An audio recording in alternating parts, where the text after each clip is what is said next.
त्यांनी म्हटले पैसे नाही मिळणार. मी म्हणालो पैसे देणार. कसे देणार? बोले 2.5 तासात तुमच्या खात्यामध्ये काय म्हणतो आपण हा आरटीजीएस करू नका. हा एकनाथ शिंदे तुमचा भाऊ तुमच्या सोबत आहे.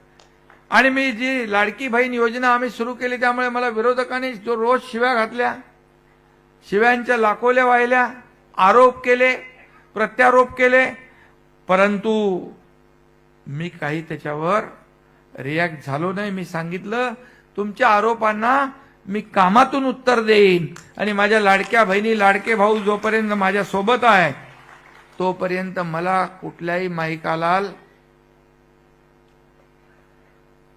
जाऊ द्या,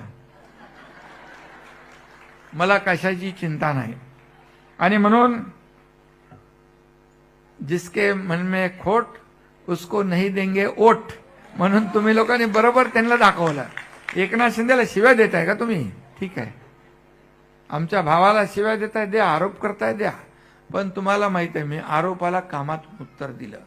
आणि म्हणूनच अनेक लोकांनी याची नोंद घेतली, विरोधी पक्षातल्या लोकांनी देखील घेतली की गेल्या 50 वर्षात नागरी समस्या आणि या राज्यातल्या समस्यांची जाण असणारा नेता कोण असं म्हटलं तर त्याचं नाव एकनाथ शिंदे. असं मी नाही म्हणत आहे, पवारसाहेब म्हटले, महाविकास आघाडीचे नेते. आणि त्यांनी त्यांच्या पुस्तकात पण बरंचसं काय लिहून ठेवलंय, कुणाच्या बद्दल ते तुम्हाला माहित आहे. आणि म्हणून आज ज्या शिवदुर्गांचा सन्मान झाला त्यांचं मी मनापासून अभिनंदन करतो. या शिवदुर्गा ज्या आहेत तुम्ही सगळ्या या लाडकी बहीण योजनेच्या ब्रँड अँबॅसेडर आहात. ब्रँड अँबॅसेडर, महिला सक्षमीकरणाच्या चळवळीच्या राजदूत आहात असं मी म्हणतो. कारण शेवटी महिला सक्षमीकरण झालं पाहिजे. निलमताई इकडे आहेत, मनीषाताई समोर बसल्या, विधान परिषद त्यांचं चालू असतं की महिलांसाठी काय करायचं, शक्ती कायदा, सक्षमीकरण काय. आणि जिथं जिथं अन्याय अत्याचार होतो तिथं तिथं माझ्या या लाडक्या बहिणी धावून जातात. निलमताई देखील मी पाहिलंय की एका चळवळीतून तुम्ही आलात पुढे आणि जिथं जिथं अन्याय झाला, संघर्ष झाला तिथे ताबडतोब धावून गेलात, त्यांना मदत केली. आपल्या मनीषाताई काय, आपल्या सगळ्यांची नावं मी घेत नाही, पण 100 बडकर 1 माझ्या सगळ्या लाडक्या बहिणी आहेत, कुठेही कमी नाही. आणि म्हणून लाडकी बहिणी शिवदुर्गा आणि म्हणून तुमचा आज कार्यक्रम पण आहे ना तसा, शिवदुर्गा सन्मान, बरोबर नाव दिलंय. स्त्री म्हणजे त्याग, प्रेम, कणखरपणा आणि प्रेरणा आणि ऊर्जा.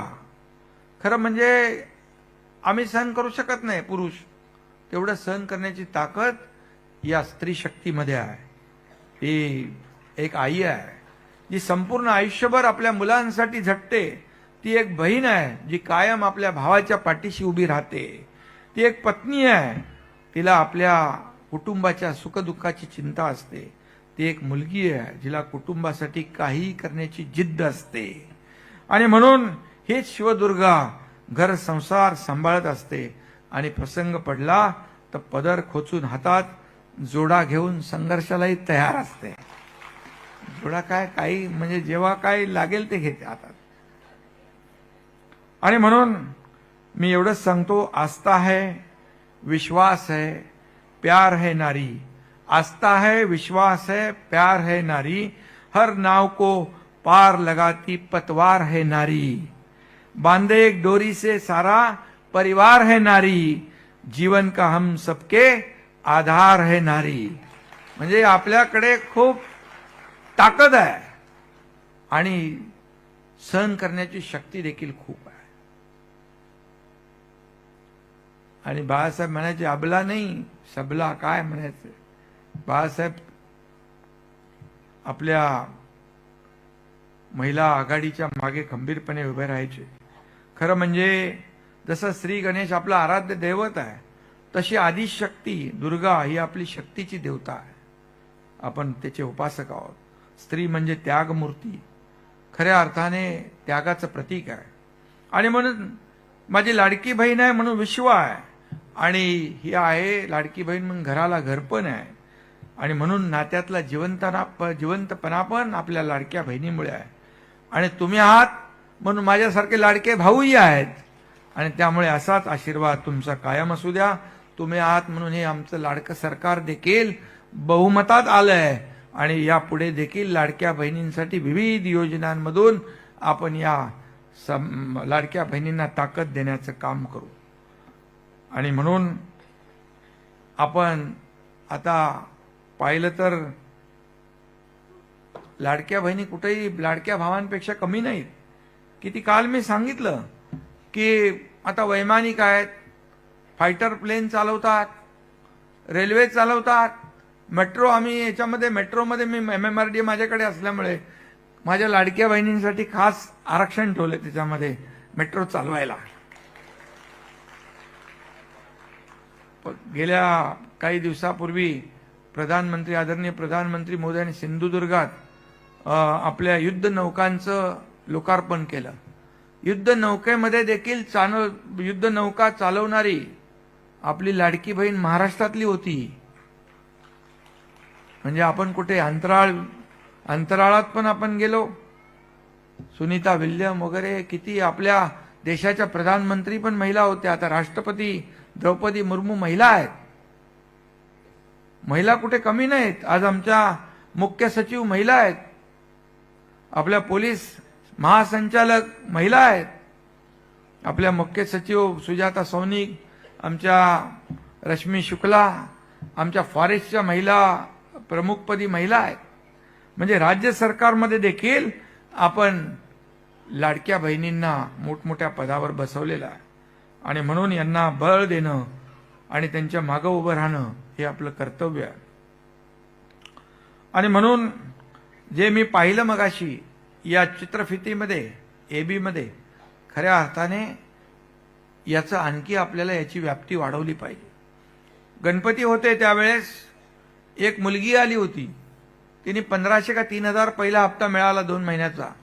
तिने गणपतीला काय ते घुंगरू खरेदी केले गणपतीच्या वेळेस आरतीसाठी, आणि काहीतरी त्याच्या 10,000मध्ये 3,000चे 10,000 कमावले. 3,000चे 10,000 म्हणजे अर्थव्यवस्थेला चालना देण्याचं डोकं पण लाडक्या बहिणींमध्ये आहे. हे छोटे छोटे पैसे 1500 रुपये काही लोकांना, पैशाच्या राशीत लोळणाऱ्या लोकांना काय करणार 1500 रुपयाची किंमत. पण माझ्या लाडक्या बहिणींना हे तर उदाहरण आपण दाखवलं, परंतु अशा अनेक लाडक्या बहिणी आहेत की त्यांना 1,500 रुपये एक आधार देणारा एक हात आपण दिलेला आहे. त्यांना खऱ्या अर्थाने आपण आर्थिक स्वातंत्र्य मिळवून दिलंय. पूर्वी कसं नवऱ्याच्या याच्यावर आपल्याला चालायला लागायचं, आता नाही. आता माझ्या लाडक्या बहिणीचा सन्मान घरातही झाला, नवराही करतो, सासू सासरे पण करतात. कारण ते पैसे लाडकी बहीण तिच्या सहीशिवाय काढू शकत नाही. हा देखील सन्मान आपण मिळवून दिलाय. आणि म्हणून या ठिकाणी सगळ्या ठिकाणी आपल्या लाडक्या बहिणी आपलं म्हणजे कामाचं कर्तृत्व गाजवत आहेत. आणि म्हणून अनेक योजना आपण करतोय. केंद्र सरकार, राज्य सरकार त्याची माहिती आपल्यापर्यंत आपल्या लोकांनी पोचवायला पाहिजे. संसद भवनाचं गेल्या वर्षी उद्घाटन झालं तेव्हा प्रधानमंत्री मोदीजींनी सर्वप्रथम नारी शक्ती वंदन विधेयक आणलं ना. ते पहिलं बिल आणलं, ते एक मतानं मंजूर केलं. खरं म्हणजे नवीन वास्तूत पहिलं मंजूर झालेलं बिल हे आमच्या नारी शक्तीचं, लाडक्या बहिणींचं होतं. हे देखील एक मोठी गोष्ट आहे, अभिमानाची आहे.